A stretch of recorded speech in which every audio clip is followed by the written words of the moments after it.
नदिया जिले के रानाघाट में गायों की चोरी करने के लिए आए असामाजिक तत्वों द्वारा कुत्तों को जहर देने का मामला सामने आया है। बता दें कि क्षेत्र में कई कुत्ते मरे तो कई सड़क के किनारे बीमार पड़े मिले हैं। मिली जानकारी के अनुसार यह घटना रानाघाट थाना अंतर्गत तारापुर ग्राम पंचायत के काशीनाथपुर गांव में घटी है। कथित तौर पर इस क्षेत्र से कई गायों की चोरी हो चुकी है और चोरों के एक गिरोह ने पहले भी इस क्षेत्र में कई गायों को चुराया था। हालांकि पहली बार कुत्तों को जहर देने की अमानवीय घटना चोरों के एक समूह द्वारा की गई। वहीं उन्होंने क्षेत्र से गाय भी चुरा ली। आरोप है कि जब एक व्यक्ति ने चोरों को देखा तो उन्हें रोकने की कोशिश की, लेकिन चोरों के गिरोह ने उस पर ईंटें से हमला कर दिया, जिसके बाद किसान की चीख पुकार सुनकर आसपास के लोग दौड़े तो चोरों का समूह गायों को छोटी गाड़ी में भरकर वहां से भाग गए। लोगों का कहना है कि इस घटना के बाद पुलिस प्रशासन को कई बार फोन किया गया, लेकिन उन्होंने फोन नहीं उठाया। बता दें कि इस घटना से एक बार फिर सुरक्षा पर सवाल खड़े हो रहे हैं। वहीं क्षेत्र के लोग कुत्तों को जहर देकर गायों को चुराने की घटना से काफी भयभीत है। ঘটনাটা কি ঘটেছিল কি করে বলবো, আর গরু নিয়ে গেল আর সেইটাই তো। গরু চুরি হয়েছে কেন? গরু চুরি হয়ে গেছে। কখন হয়েছে জানতে পেরেছেন? না, এই ভোর 4টের সময় উঠে জানতে পারলাম। এর আগেও তো চুরি হয়েছিল। এর আগে অনেকগুলো গরু চুরি হয়েছে, 7খানা। কতটা ভয় রয়েছেন আপনারা? অনেক ভয়তে গরু পুষি আমরা। ভয় রাত্রেবেলা উঠে আমি বাইরে বেরিয়ে দেখি। 2টোর সময় উঠে আমি দেখেছি, তখন দেখলাম গরু শুয়ে রয়েছে।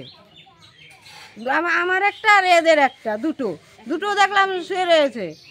তা সে শোয়ার পরে মনে হলো যে না একটা গাড়ি যাচ্ছে, তা আমি আর সেই উঠিনি। পুলিশে কোনো সাড়া দেয়নি। তারপরে আমরা বাড়ি এসেছি। বাড়ি আসার পর কয়েকবার ফোন করেছি, কিন্তু পুলিশে কোনো আমাদের ডাকে সাড়া দেয়নি। তারপরে 7টা বেজেছে, উনি ফোন দেখে ফোন করে তারপরে এসে তারপরে এখন এই যে বলছে। এর আগেও তো চুরি হয়েছে। হ্যাঁ, এর আগেও চুরি হয়েছে। এর আগে চুরি হয়েছে, তাদের অল্প কিছু ক্ষতিপূরণ দিয়েছে। তাহলে এইভাবে তো বড় সমস্যায় রয়েছেন আপনারা। বড় সমস্যা মানে আমার গরুটার দাম না হলে 70 থেকে 80,000 টাকা দাম আছে। থানার টাকাটা দিল কোথা থেকে দিল? থানার টাকাটা কোথা থেকে দিল? কি চাইছেন আপনারা? আমি চাইছি আমার গরুকে ফেরত দেবে, আর না আমার ক্ষতিপূরণ দিতে হবে। আমার গরুকে এই সপ্তাহে বাচ্চা দেবে। এর এই যে গতকাল রাত্রে তো অনেকগুলো কুকুরও অসুস্থ হয়েছে। কুকুরগুলো বিষ খাইয়ে কুকুরগুলো। কখন জানতে পারলেন? ঘটনাটা 4টে নাগাদ, তখন 4টে বাজে, তাই না? বাড়িতে রাস্তায় বেরিয়েছি, হইচই শুনে কান্নাকাটি করছে এরা যে আমার চুরি হয়েছে বলে বাইরে বেরিয়েছে। শুনলাম যে তার গরু চুরি হয়ে গেছে। সঙ্গে সঙ্গে থানায় ফোন করলাম, যতবার ফোন করলাম রিসিভ হলো, কেউ তুললো না। তাহলে আমরা কি করব বলেন? এরা যদি সুব্যবস্থা না দেয় আমাদের সাধারণ মানুষ কি করবে? তবে মানে সময় মতো পুলিশ আসলে ধরা পড়ে। হ্যাঁ, ধরা পড়তো। ওই পাড়ায় গিয়ে এক গরু তুলে নিয়ে যাচ্ছিল, একটা ছেলে বাধা দিতে গেছে, ওকে ইট মেরে ফেলে দিয়েছে। মানে কতটা ভয় রয়েছে না? হ্যাঁ, অনেক ভয়। এর আগেও চুরি হয়েছে। গতকাল তো অনেকগুলো কুকুরও অসুস্থ হয়েছে। অসুস্থ হয়েছে। Bureau report PVTV news.